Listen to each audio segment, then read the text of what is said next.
Olá, eu sou Ariadne Gattolini, editora-chefe do Jornal de Jundiaí, e hoje eu inicio uma série sobre tecnologia, ESG e inovação. Esses três temas foram motivo de uma revista especialíssima do Jornal de Jundiaí, que deslindou e descobriu um monte de tech empreendedores de Climatec aqui na nossa cidade.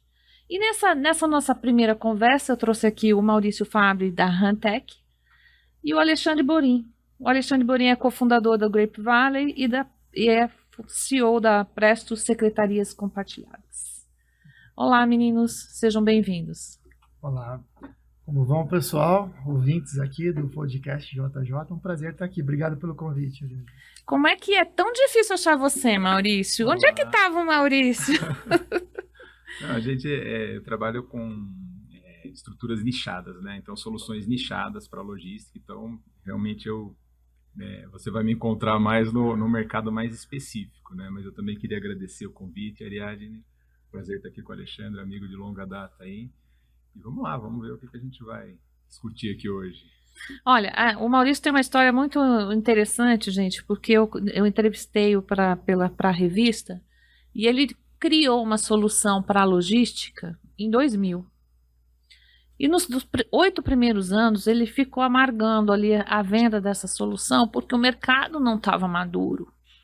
E quando houve mais exigências legais e governamentais em relação à indústria da logística, o Maurício deslindou. Então me conta como é que foi esse momento, porque assim, a gente fala assim de um tech empreendedor, às vezes, aquele cara fez um baita sucesso e tal, né? Mas como é que foi você saber que você tem uma solução ótima e demorou para deslanchar? Ariadne, acho que os tempos eram outros, né? Então, em 2000, quando a gente começou, não tinha os termos startup, investidor, né? As coisas eram as empresas de garagem, né?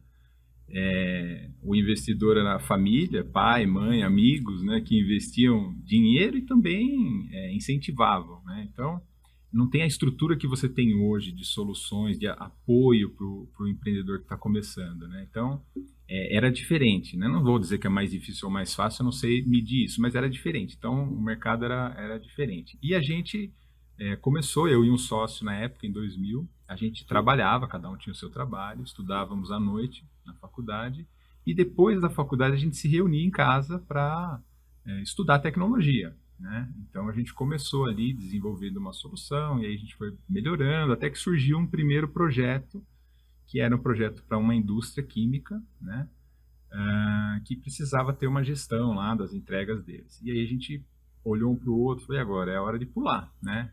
22 anos cada um ali, então a gente estava num momento também oportuno, né? Não tinha aquele compromisso familiar e tal. E aí a gente resolveu arriscar. Então nós começamos realmente na garagem de casa, né? Era uma garagem assim que não tinha forro, era muito quente, e a gente ficava lá durante o dia, né?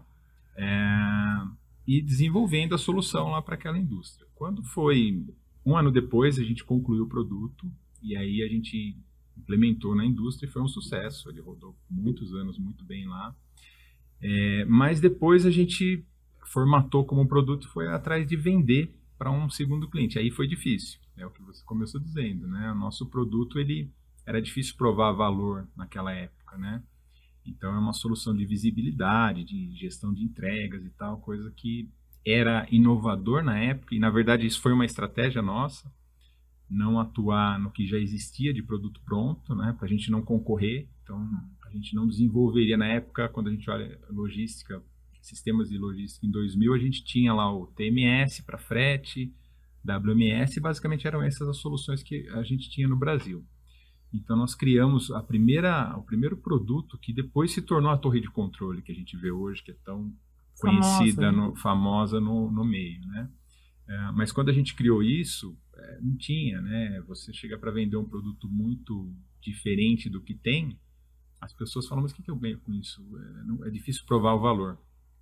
Então, foi por isso que de 2001 que ficou pronto o produto, ou de 2000 que a gente começou, tanto faz, até 2008 a gente ficou lá patinando, né, vendendo muito pouco e trabalhando Quantos muito. clientes você atende hoje? Hoje a gente atende mais de 100 indústrias em 5 países, né? Brasil, a gente está no Brasil, Peru, Chile, Argentina e México. Então você não se arrepende de ter ficado esses 8 anos aí insistindo na sua solução, né? Hoje não, mas assim, também nos primeiros anos também não, porque você sempre acha, o empreendedor tem isso, né? Ele acha que não, amanhã vai aparecer um negócio e vai dar certo. Então, essa motivação que vem de algum lugar... depois você era jovem também, né? Diferente. E o jovem, mas vai passando o tempo, e você vai vendo os outros deslanchando as carreiras e você fala, meu Deus, eu tô aqui patinando, né, enxugando gelo. Mas você acredita, no fundo você sabe, não, uma hora, não, no ano que vem, e você olha para trás falando, mas eu não vou desistir, já foram 5 anos, sabe? Já foram 6, o que eu vou desistir? Eu jogar tudo para fora? Não, vou agora. Que nem casamento, pouco. né? Falta pouco até que, né? É claro que se hoje eu soubesse da história, olhando para frente, eu não sei como teria sido, né? Porque a ansiedade é grande também, mas deu tudo certo. E você, Alexandre, como é que você começou a Pressos? Então, eu comecei o negócio por um problema, por uma necessidade, né? Até antes de falar sobre a Pressos, eu acho interessante aproveitar algumas lições, né, que a gente escuta no discurso do Maurício, né? Para você montar uma startup, você precisa basicamente de 3 competências, né? Você precisa de alguém que conheça um problema, alguém que saiba vender, e alguém que desenvolva o produto. Então, o primeiro movimento dele é ter um sócio. Isso é muito bom. Quando você fala de tecnologia, é importante pela complementação de competência e fazer-se, então, dar certo aquela startup, né? Outra coisa é a importância de você ter primeiros clientes. Ele teve um primeiro cliente que chegou e aquilo segurou o negócio dele por um bom tempo até ele poder reformatar o produto e ir para o mercado. E isso é uma coisa que ajuda muito as startups. Então, hoje, quando a gente tenta, né, liderar um ecossistema de inovação aqui na cidade, que é o Grape Valley, para ajudar, a gente quer justamente aproximar esses players, né, essas pessoas que podem tirar proveito do ecossistema startups. E a terceira coisa é que hoje a gente, nessa linguagem mais moderna de startup, hoje a gente fala muito desse conceito de você ir logo ao mercado. Então, você tem uma ideia, tenta rapidamente provisionar isso num produto, a gente chama isso de MVP, né, que é o produto minimamente viável, e vai para o mercado, porque é melhor que você erre mais rápido, né, do que você ficar o tempo todo insistindo ou desenvolvendo por muito tempo um produto, né? Então você vai para o mercado, se aquilo não for legal, traga o feedback de mercado e consiga construir isso. E no nosso caso foi um pouco parecido com isso, mas a gente surgiu, né, a Prestos surgiu de um problema. Eu era empresário, eu tinha muito pouco tempo, na verdade eu cuidava de 3 diretorias diferentes, numa multinacional que era a Ericsson lá em São Paulo, e eu falava, poxa, mas eu não tenho uma secretária, eu perco um tempo lascado fazendo um monte de coisas, tinha que ter uma empresa que fizesse o sistema, o serviço de secretárias compartilhadas. E foi aí que a gente criou, então, uma empresa que pudesse, através de uma assistência remota, né, desde 2009, a gente começou a trabalhar, então, atendendo e apoiando empresas, né. Então, hoje a gente tem 500 clientes ativos, fazendo basicamente com a gente um sistema onde a gente representa essas empresas 24 horas por dia, seja para tirar um pedido, para iniciar um processo de suporte, fazer uma abertura de ticket, e até mesmo recepcionar leads. Hoje em dia é muito importante a questão das vendas, então a gente recepciona o lead, dá aquele primeiro atendimento para que a empresa se diferencie no mercado, né? Agora, Maurício, eu fico pensando, né? Eu acho que uma coisa que eu vi que eu percebi pela revista que a gente, né, quando você começa a falar com muitas pessoas, é que a gente não está mais no meio de caminho, porque quando eu era jovem, eu sou mais velha que vocês, Campinas era Campinas Tecnologia, né? Que era o top de tecnologia, estava Campinas, depois São Paulo ficava ali e Jundiaí ficava no meio. Sim. Agora, como é que é para você agora, como empresário, ter mão de obra? Você consegue trazer, você consegue formar? Como é que é a mão de obra jundiaense para você? Eu acho que para todos nós, né? Esse é um mercado que, assim, absorve muita mão de obra, né? Então, você tem que formar, não tem outro jeito, né? A gente chegou a essa conclusão há 5 anos atrás. A gente viu que estava cada vez mais difícil conseguir, né, uma equipe qualificada pronta, né, para contratar. Então, e a demanda aumenta de cliente, é natural, a tecnologia sempre, né, a demanda aumenta. Então a gente montou um laboratório de tecnologia onde a gente forma, a gente tem um programa de formação que dura 3 meses, né? E você pega jovens de que idade, mais ou menos? A gente contrata jovens normalmente em faculdade, né? Mas a gente tem também menores aprendizes, né? mais raro, a maioria já são estudantes de faculdade a partir de 18 anos. Esse ano a gente formou cerca de 15 pessoas, quase todas foram absorvidas para a equipe, né? E uma turma está começando hoje, inclusive. Hoje de manhã já estavam fazendo boas-vindas lá. Então, a gente faz essa formação, eles passam por esse treinamento com todas as áreas nossas, né? Da nossa empresa, com clientes, eles fazem desde abrir um computador para trocar uma memória, para montar uma rede, configurar um AD, até eles montam uma empresa júnior, né, fictícia, de uma indústria que eles escolhem, e eles fazem todo o processo logístico. A gente tem um simulador físico-sistêmico, então a gente faz esse simulado da operação para eles entenderem o que é um embarque de uma nota, o que é um carregamento no veículo, uma coleta, né? São coisas que no dia a dia ele vai precisar estar preparado para atender um cliente. Então a gente passa por toda essa formação e é maravilhoso, porque o pessoal realmente surpreende a gente. De repente a gente vê, ela dá muito orgulho de ver aquela, não vou falar criançada, que eles podem se ofender, mas são jovens, né, bem novinhos e arrasando ali nos projetos, com empresas grandes, multinacionais, fora do país. Então realmente é um orgulho. Eles são formados aqui ou são formados na região? Tudo na região, né? A maioria de Jundiaí. Mas dessa turma que está começando, tem uma exceção, uma pessoa de São Paulo que está vindo, né? Mas a gente não tem muito, vem muito por indicação, né? Então, eles acabam indicando os colegas das faculdades, e aí acaba, até clientes indicam, né? Filhos, e querem ver a formação, porque realmente é um trabalho que, se eles se dedicarem, né? Tudo depende da dedicação de cada um, né? Aí eles vão ter uma formação bem bacana, vale a pena. Legal.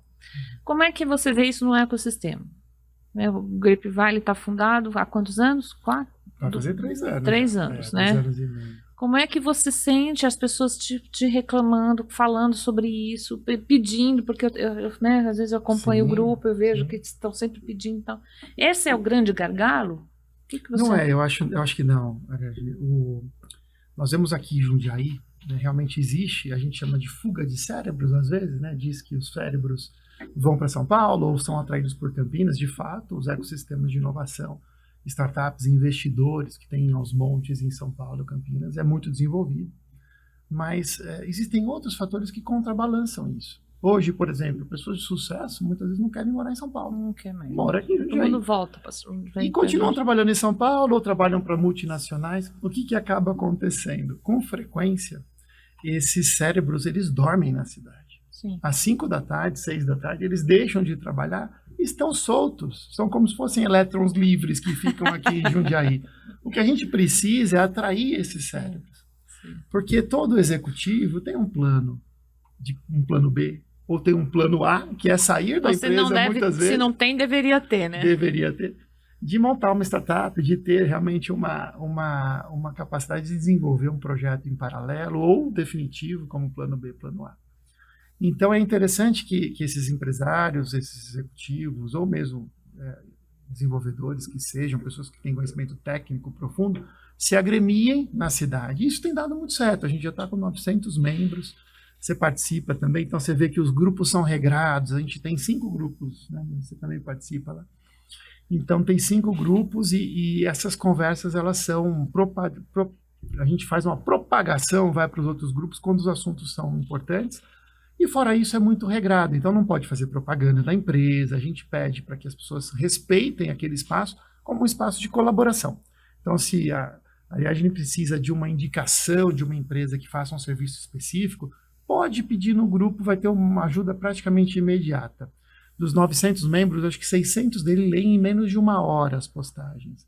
Então a gente tem realmente uma massa coesa aí de cérebros que está, de fato, orbitando e se atraindo mutuamente para desenvolver iniciativas na cidade, o que é muito bom. O nosso objetivo com tudo isso é gerar riqueza, é fazer com que mais pessoas sejam incluídas no processo de inovação. E as soluções estão aqui? Como você precisa de uma solução tecnológica, como é que o grupo está reagindo? Tem muita solução, né, local. A gente não tem a visibilidade, até a razão pela qual a gente criou um prêmio de inovação aqui na cidade, que foi a primeira vez que foi premiado, foi esse ano. A gente quer dar mais palco às inovações que existem na cidade. É uma cidade que pensa sempre na modernidade, em novas formas de se fazer as coisas. Mas claro que hoje o mundo é SaaS. SaaS é o software como serviço, né? Então, nesse mundo SaaS, uma solução que surge em Jundiaí, ela já é nacional, às vezes até internacional. Então, como o Maurício atende 5 países, boas ideias florescem e não precisam ser só da cidade. Assim como a gente tenta agremiar também o pessoal, já fizemos encontro em Cabreúva, temos agora alguns laços extras em Itupeva. Então, a região de Jundiaí pode se agremiar em comunidades de startups como o Great Valley para justamente se ter uma oxigenação dessas inovações, a própria cidade usar mais. Então, é comum, por exemplo, ter pessoas que vêm que são empresários da cidade. Veja, eles não são empreendedores, inovadores necessariamente, mas eles têm um certo nível de inovação. Quando eles precisam de alguma coisa, eles comparecem, trocam cartões, fazem o networking nos encontros mensais que nós fazemos, que são gratuitos para eles também, para todo mundo.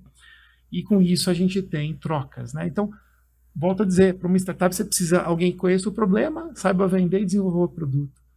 O problema muitas vezes vem da necessidade. Então, ter um empresário que traz um problema para a mesa, vai ter várias pessoas geniais como o Maurício que vão lá, vão desenvolver o produto e outras que vão vender e vão fazer as coisas acontecerem. Não, e uma coisa que a gente tem são vários laboratórios de inovação dentro de grandes empresas, tipo Dexco, Klabin, e às vezes a gente vê lá no LinkedIn um cara ganhando um prêmio de inovação de um produto que ele inovou da fábrica que foi daqui.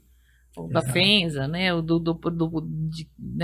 circuito de indústria. Sim. E essa indústria, ela fomenta a inovação dentro dela mesma. Fica uma coisa bem endógena. Dentro, né? E às vezes, além do endógeno, o Open Innovation, né? Que agora você está super treinada nisso, né? A revista cobriu sobre isso.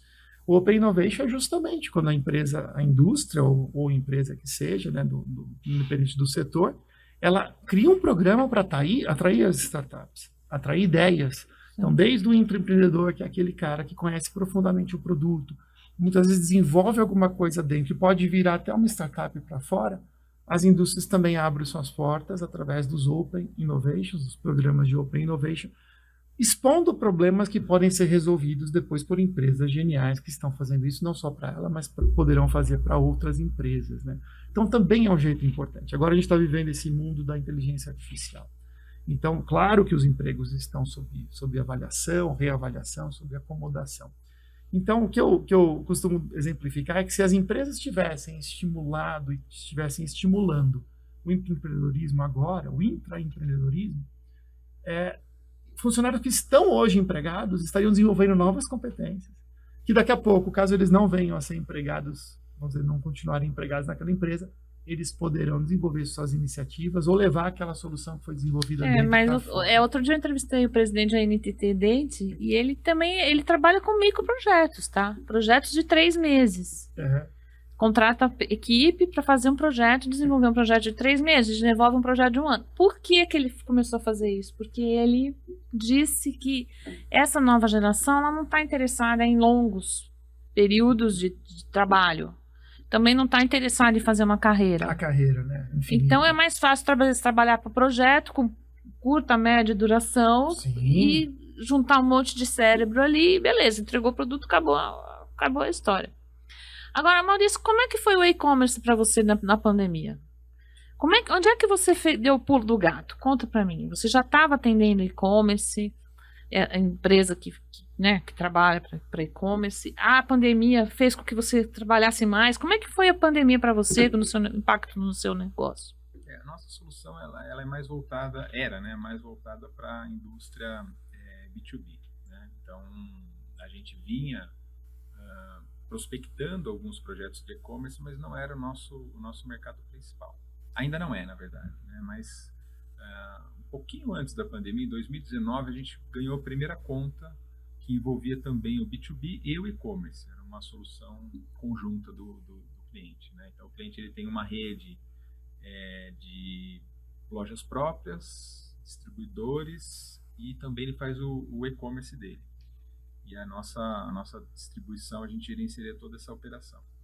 E foi um pouquinho antes. O Go Live foi em fevereiro de 2020, né? Bem no comecinho da pandemia. Então, na verdade, já foi remoto, a gente já estava em casa, né? Fevereiro, março. E foi o primeiro case. E depois vieram outros, né? Mas a logística cresceu muito como um todo, né? Eu acho que na pandemia percebeu-se a necessidade, né, de que aquilo, a entrega, e muita gente continuou comprando em casa, né? Não, eu acho que é um hábito que você adquire e nunca mais você tira. Eu sou cliente VIP, por exemplo. Então, e aí aconteceu muito, então assim... E assim, tem dia que eu compro de manhã e entrega tarde. É isso aí. Né? Então isso daí deve ser fantástico para você, que precisa arranjar uma solução que funcione nesse time. Porque como falou o Borim, né? A gente fala em inovação, é muito romântico, né? Você fala, nossa, inovação é uma coisa legal. Mas na verdade ela nasce da dor. Como o Borim falou, você tem que ter a dor. Então, lá na nossa empresa, a gente tem uma área de feedback. A gente vai atrás do feedback. A gente quer ouvir coisas ruins, né? Porque é lá que está o foco de oportunidade. Então, quando o cliente fala, poxa, eu estou com um problema aqui, vou dar um exemplo de uma solução que a gente criou na pandemia. Então, a gente começou a perder algumas contas e a gente foi ver, mas o que está acontecendo? O sistema está funcionando direitinho e tal. Não, mas a transportadora não abastece a informação para mim. Então, o seu sistema não tem utilidade. Se a transportadora não diz o que aconteceu com a entrega, eu continuo sem saber. Com o sistema ou sem sistema, eu não sei. Isso não é um problema do sistema, mas estava me impactando. Né? Então, a partir dessa dor, a gente foi buscar como é que eu resolvo o problema do cliente. O problema dele é o meu... Seu problema é o meu problema. Esse é o nosso lema lá. Então, a gente criou uma solução de um gateway de informações com os transportadores, criou uma área para atender o transportador, que não é o meu cliente. Né? Homologamos já mais de 50 transportadores dentro dessa plataforma, então eu vou atrás de dar a solução para o meu cliente. Ele fala, a transportadora fulana não me passa informação. Eu vou lá, sento com eles, faço reunião, olha, como é que eu te ajudo a mandar a informação para lá? Né? Então, nasce de um feedback negativo. Né? Nasce de uma dor, de um problema, não é uma coisa romântica. Vou criar um Uber. Uma ideia, né? Isso não é assim. Né? Isso é 1 em 1 milhão, na verdade. Não é a realidade do dia a dia. Você trabalha com inovações incrementais ou radicais. A disruptiva é um negócio que é, sabe, um raio lá que vai cair, tem que ser muita coisa, tem que estar alinhada para isso acontecer. No dia a dia a gente não trabalha com isso. E qual foi o impacto no negócio? Como é que você viveu esses 3 anos de pandemia? A gente começou a fazer essa transformação, né, de deixar de ser uma solução para a logística, a gente passou a ser uma solução para a cadeia de suprimentos. Então eu fui para a transportadora, depois eu fui para o destinatário. Hoje a gente atende a maior rede de varejo do Brasil e a terceira maior já, né? E com isso eu consigo ter o domínio da informação. Eu sei o pedido chegando, nascendo no meu destinatário, daí eu vejo ele vindo para a indústria, daí eu vejo ele sendo transportado. Então eu começo a ter o que o cliente quer, que é a informação. Né? Então a gente fez essa transformação ao longo da pandemia. E você já está pensando em usar a inteligência artificial preditiva para o seu negócio?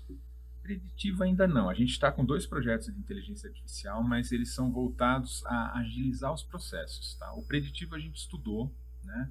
Eu sei que é na Europa, que eu estudei também um sistema europeu, que acho que não chegou no Brasil ainda, que é de IA preditiva, que é fantástico. A gente até fez algumas análises, mas a gente tem aqui dentro do Brasil problemas muito específicos, né? De transporte, principalmente. Então, por exemplo, a gente estava até na sexta-feira com um cliente que ele falou, olha, o problema é assim, a nota fiscal ela sai, uma transferência para ir para a Bahia, mas ela acaba se desviando para Goiás no meio do caminho, então o documento já está para Goiás e tal. Então, como é que a IA vai conseguir entender, né, que o sistema tributário brasileiro, né, gente? Ninguém atende. Então, assim, existe, né, mas o que a gente vem fazendo, e a gente gosta muito lá na empresa das inovações incrementais, né, porque elas têm, é o que você falou, ela é rápida, ela é mais barata, e ela é mais, ela já te dá um resultado rápido, né? Do que uma disruptiva dessa, de uma IA para fazer. Então a gente tem muitos degraus antes que a gente pode ir subindo, né, para ir trazendo ganhos muito mais rápidos com custo menor. Então a gente também tem que fazer essa avaliação do custo-benefício da inovação. Né? Às vezes a inovação ela é muito legal, mas ela vai dar um trabalho enorme para ser implementada, ao passo que com 10 micro inovações ali eu consigo o mesmo resultado até maior num custo infinitamente menor. Então esse equilíbrio a gente tem que fazer o tempo todo, né, para achar para onde que a gente vai. Não, inovar no mercado brasileiro não é fácil, né? Porque se bem que a gente tem uma mente bem criativa, porque às vezes a gente vê uns hubs que surgem das comunidades, que são ideias fantásticas, né? Que são soluções criativas de uma mente brasileira, mas não é fácil inovar no Brasil.